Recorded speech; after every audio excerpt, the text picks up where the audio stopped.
Daily Words of God. The Bible is also called the Old and New Testament.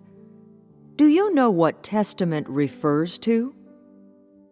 The testament in the Old Testament comes from Jehovah's covenant with the people of Israel when he killed the Egyptians and saved the Israelites from the Pharaoh.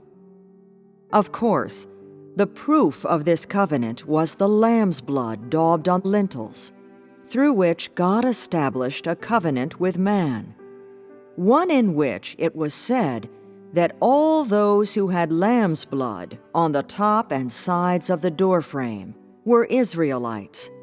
They were God's chosen people, and they would all be spared by Jehovah. This covenant has two levels of meaning. None of the people or livestock of Egypt would be delivered by Jehovah. He would kill all of their firstborn sons and firstborn sheep and cattle. Thus, in many books of prophecy, it was foretold that the Egyptians would be severely chastised as a result of the covenant of Jehovah. This is the covenant's first level of meaning.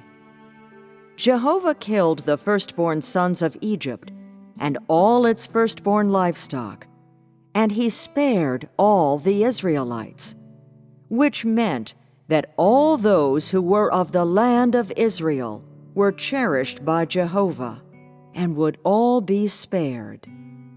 He wished to do long-term work in them and established the covenant with them using lamb's blood. From then onward, Jehovah would not kill the Israelites, and said that they would forever be his chosen ones. Among the 12 tribes of Israel, he would embark upon his work for the entire age of law.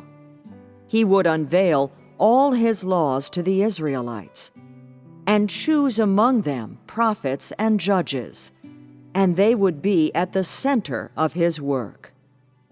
Jehovah made a covenant with them. Unless the age changed, he would work only among the chosen ones. Jehovah's covenant was immutable, for it was made in blood, and was established with his chosen people. More importantly, he had chosen an appropriate scope and target through which to embark upon his work for the whole age, and so people saw the covenant as especially important. This is the covenant's second level of meaning. With the exception of Genesis, which was before the establishment of the covenant, all the other books in the Old Testament record God's work among the Israelites after the establishment of the covenant. Of course, there are occasional accounts of the Gentiles, but overall, the Old Testament documents God's work in Israel. Because of Jehovah's covenant with the Israelites, the books written during the Age of Law are called the Old Testament. They are named after Jehovah's covenant with the Israelites. The New Testament is named after the blood shed by Jesus on the cross, and his covenant with all those who believed in him. Jesus' covenant was this: people had but to believe in him for their sins to be forgiven because of the blood he shed, and thus they would be saved and reborn through him, and would no longer be sinners. People had but to believe in him to receive his grace, and would not suffer in hell after they died. All of the books written during the Age of Grace came after this covenant, and they all document the work and utterances contained in it. They go no further than the salvation of the Lord Jesus' crucifixion or the covenant. They are all books written by the brothers in the Lord who had experiences. Thus, these books are also named after a covenant, They are called the New Testament. These two testaments include only the age of law and the age of grace, and have no connection with the final age. Thus, the Bible is of no great use for today's people of the last days. At most, it serves as a provisional reference, but it basically has little use value.